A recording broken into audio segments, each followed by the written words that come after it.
Top of the hour, caught on camera. This is in Morgan County. If you can see there in the distance, that's a massive funnel cloud in Little Point. East of Cloverdale on I-70, this is one of many videos sent in by viewers from those storms that came through yesterday. Depending on where you were, depends on how bad it was for you. But it's 6 o'clock on your Wednesday morning. We're glad you're up with us on 13 Sunrise. Glad they were able to send us that video safely and glad to prepare you for this severe threat across our area. This is our future track, letting you know about the threat and where you live and what time. Lindsay is going to get into that in just a bit because the weather threat isn't over despite those storms that came through yesterday. No, in fact, we have more, as we're mentioning. Welcome in here at 6 o'clock. I'm Julia, along with Julia and Lindsay. The team has been watching this storm develop over the last 24 hours. And as it moves in, is it getting less powerful or more powerful? It's basically going to come in a 1-2 punch. You get a warm front initially.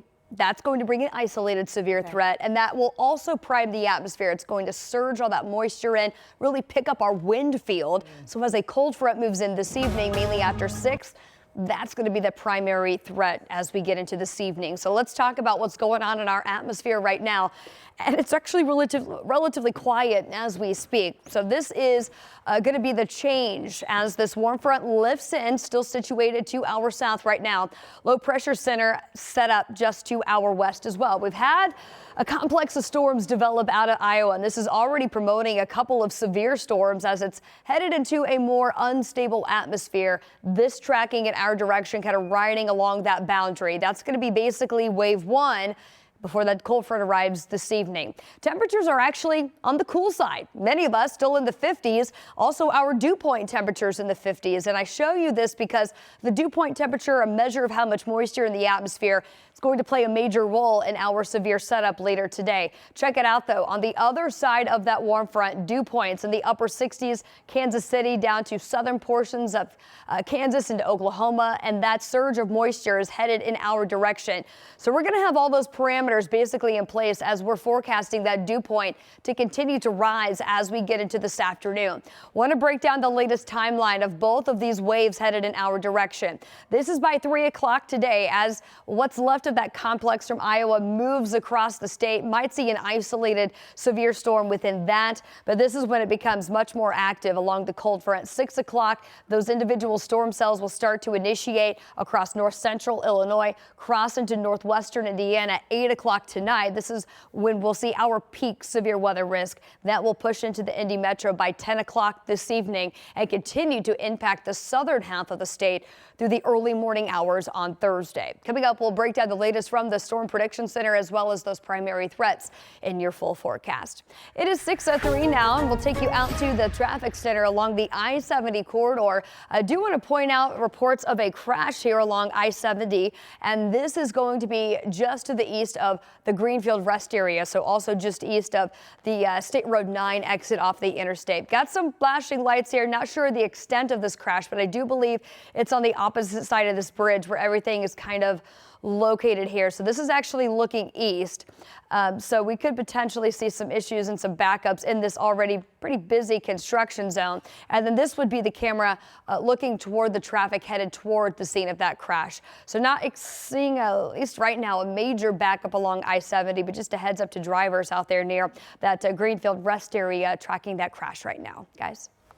Thank you, Lindsay. Now to some breaking news that we are sharing this morning out of Lebanon.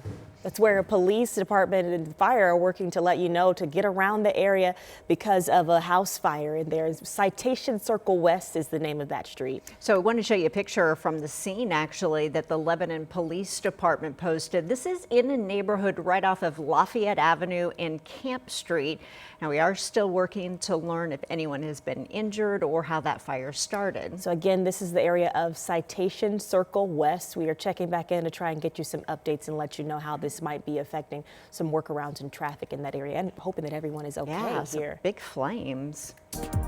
Well, Marion County drivers could soon be paying more just to keep up with their vehicles' registrations. A city county council committee just signed off on those increases for vehicle taxes, and it's a move that is coming with some mixed emotion and pushback. Marina Silva is here in studio with more. Good morning, Marina.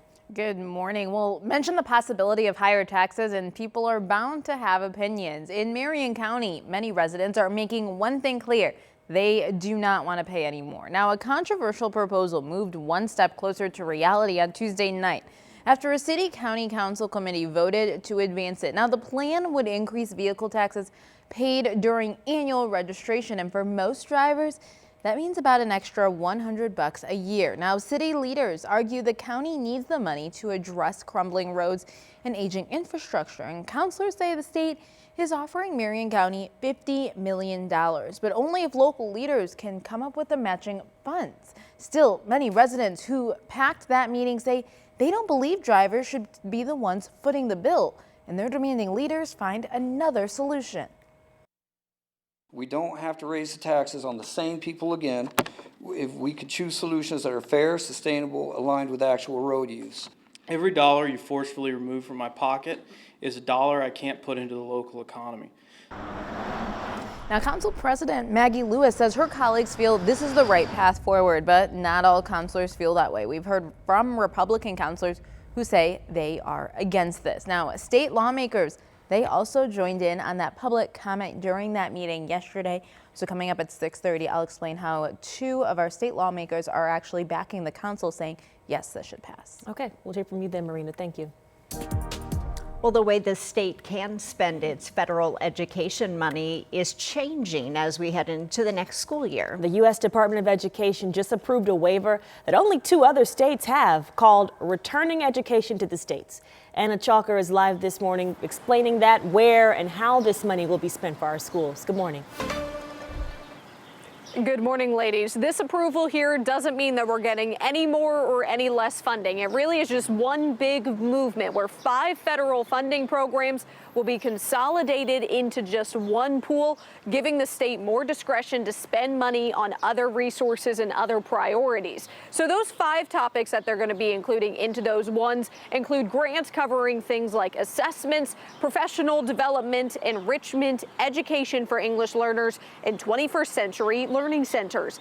Now, the state will be able to move those resources on those top priorities like early literacy. And Indiana Secretary of Education Katie Jenner says this will save the state $5 million a year in compliance costs. And it gives our local change agents an even more flexible opportunity to do what we do best, which is serve our students.